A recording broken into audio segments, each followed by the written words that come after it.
Beautiful day, Patriots. How are you? We're going to continue along with our history lessons that we've got going on right now. And I'm just going to jump around real quick at the beginning here on some of my notes. Like it or not, it is called the QAnon. And if we mirror that, it says no or non answers and questions. I'm just saying that that's how it could be read. I'm not saying it is. I'm just saying that you could. If you mirrored QAnon, it could be no or non answers and questions. I'm just saying. Now, somebody that's always freaked me out, even as a little kid, was a gentleman by the name of Harry Kissinger. Probably just because of Kissinger sounded funny as a kid. But if we look at his name, Harry Alfred Kissinger, yes? And for some reason, this is an acronym given to him. When you look up his name, Harry Alfred Kissinger, following it is KCMG. Not really sure what that stands for, but if you look up in the Bible, KC, it stands for King Council, and MG is an acronym for Major General. So these letters that follow his could be read as King Council Major General. This man is 98 years old, and he's still involved in our policy making. Wow. Now, if we mirror his name, it would look like this. And if we go to the dictionary, it would be reg, which is regular, short for regular. NIS is a parasite. And SIKA is middle initial. KI or SIKA is a chigger, which is a little tick flea that goes up underneath your skin, kind of like a tick. It's exactly what it is. It's a tick. Politics. Politics.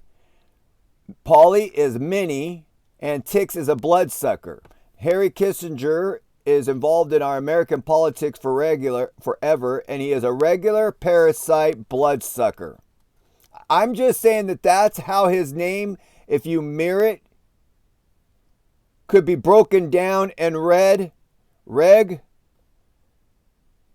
NIS, SIKA. Could be read as a regular parasite tick. And he's involved in politics.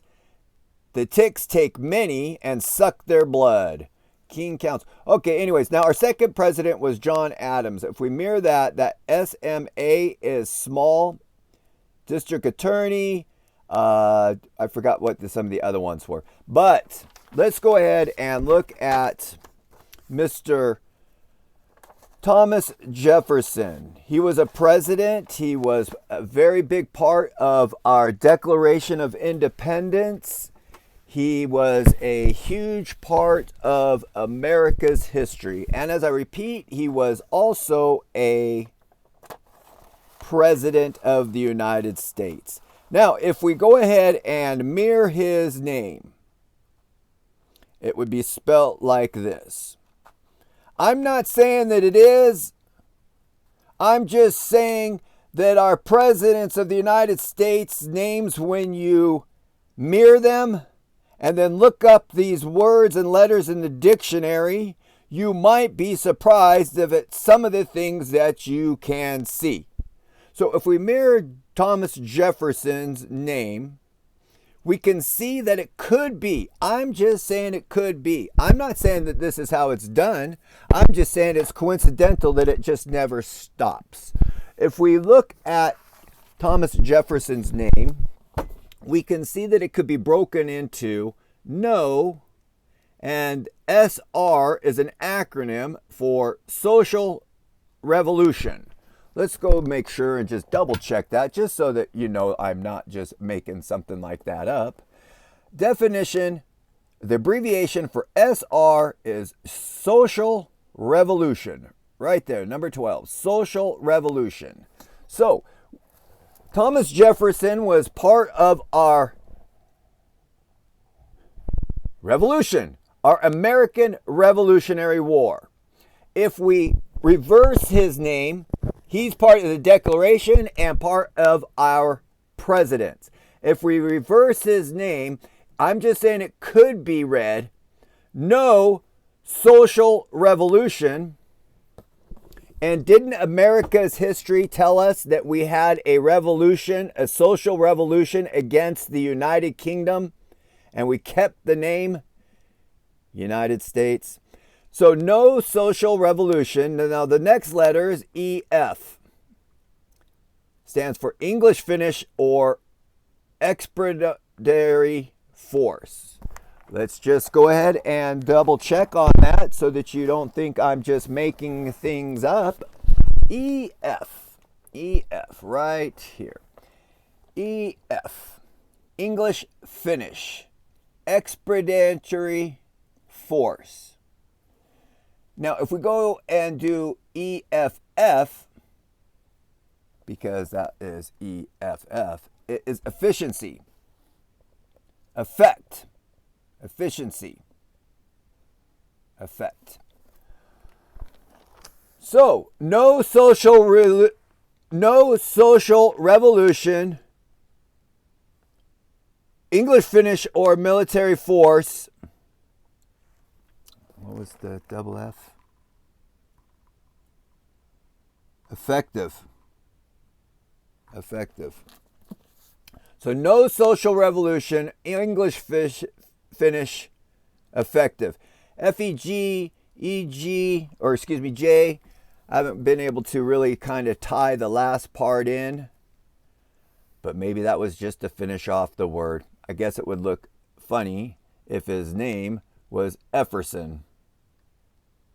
I mean, I guess not, but like I say, this stuff goes much, much deeper. But do you guys find it funny and amazing that our first president, George Washington, if you mirror it, it can be read. I'm just saying it could be read. No task group, night or naval intelligence. In this case, an act of war. That goes against 100% of our first president's history that we're being told.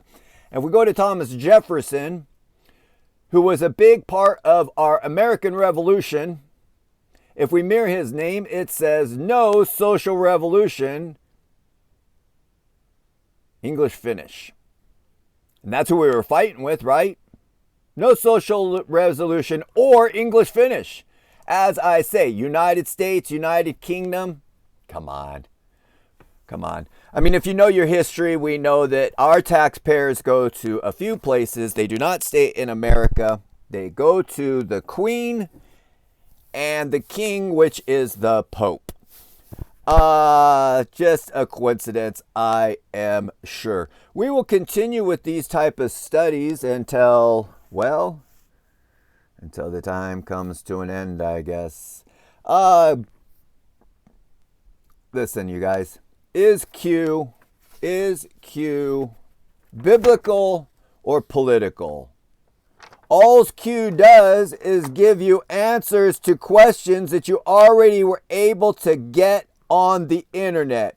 Unless you look at it deeper, you're getting nothing that you couldn't have already gotten without Q. If you would have done your own research in the past before Q, you wouldn't be following blind people now. Following people blindly now.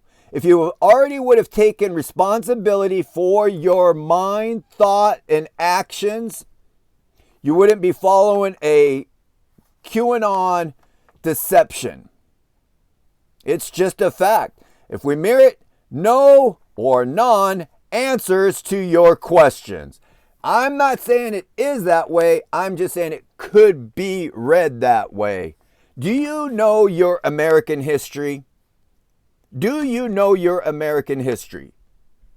Is Q here to save America's history and politics? Does Q want this to just keep voting in Republican people? Would that just keep the system continuously going?